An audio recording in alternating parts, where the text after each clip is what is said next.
कि उत्तराखंड की भाजपा सरकार पुनः सुप्रीम कोर्ट का रुख करने जा रही है क्यूरेटिव पिटीशन के माध्यम से, और ऐसा शासनादेश जारी हो गया है जो शासन को गया हुआ है। शासनादेश अभी नहीं जारी हुआ है, निदेशक ने पत्र जारी किया है जो शासन को गया है। अब शासन उसमें स्वीकृति देता है या नहीं देता है, बात की बात है।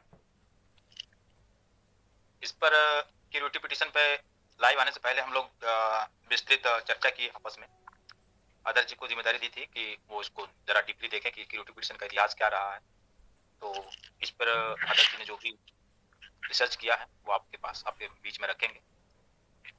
तब तक मैं थोड़ा सा कैमरा ऑफ कर रहा हूँ, कोई तकनीकी प्रॉब्लम आ रही है। आदर्श जी थोड़ा आप इसको कीजिए तब तक।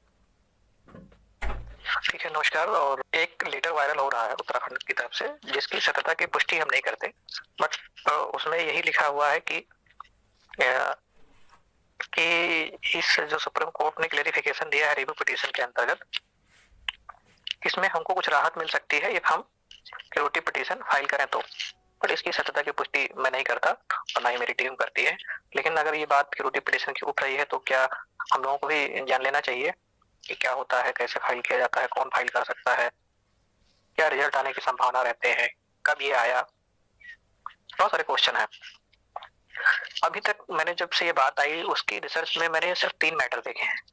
भारत के इतिहास में, न्यायिक इतिहास में सिर्फ 3 ही क्यूरेटिव पिटीशन दिखाई दे रहे हैं।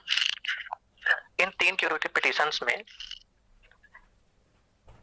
मतलब दायर तो बहुत सारे हुए, बट कोर्ट ने एंटरटेन सिर्फ 3 ही को किया है। पूरी न्यायिक व्यवस्था के इतिहास में अब तक सिर्फ 3 न्यायिक क्यूरेटिव पिटीशन, जिसको उपचारात्मक याचिका हिंदी में बोलेंगे। एक तो पहला हुआ था 2002 में, और 2002 से ही ये बात शुरू भी हुई थी कि क्यूरेटिव पिटीशन जैसा हम कुछ करेंगे। वो मैटर था रूपा अशोक हुर्रे वर्सेस अशोक हुर्रे। ये हस्बैंड वाइफ का मैटर था, और इसी हस्बैंड वाइफ के विवाद जो एग्जैक्टली शुरू हुआ था 1997 से और 2002 तक चला।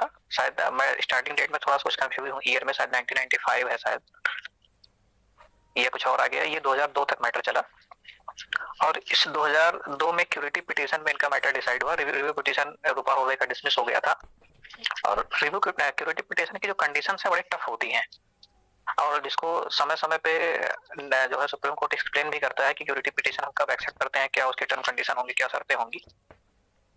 तो ये कोई आसान चीज नहीं है। सरकार जा सकती है, क्यूरेटिव पिटीशन में जा सकती है, दूसरे लोग भी जा सकते हैं, बट एक चीज इसमें समझने की जरूरत है कि क्यूरेटिव पिटीशन जाएंगे तो कहेंगे क्या वो, और क्या क्यूरेटिव पिटीशन डालते ही हमारे सारे काम रुक जाएंगे। 2 महत्वपूर्ण तथ्य हैं।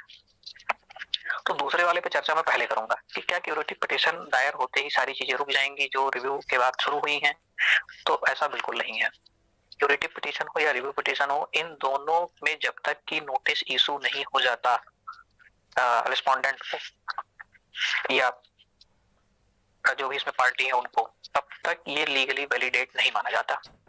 इसका मतलब ये है कि अगर किसी हाई कोर्ट या सुप्रीम कोर्ट में, जैसे हमारा ट्रांसफर पिटीशन में सुप्रीम कोर्ट में मैटर गया है, बहुत सारे हाई कोर्ट में मैटर चल रहे हैं, तो उसमें सरकार ये कह के नहीं बच सकती कि अभी इसमें क्यूरेटिव पिटीशन पेंडिंग है, आप होल्ड कर दीजिए या इसमें कोई जजमेंट या ऑर्डर पास मत करिए। इस चीज के लिए कोर्ट को बाध्य नहीं कर सकती है एडवोकेट्स या गवर्नमेंट्स।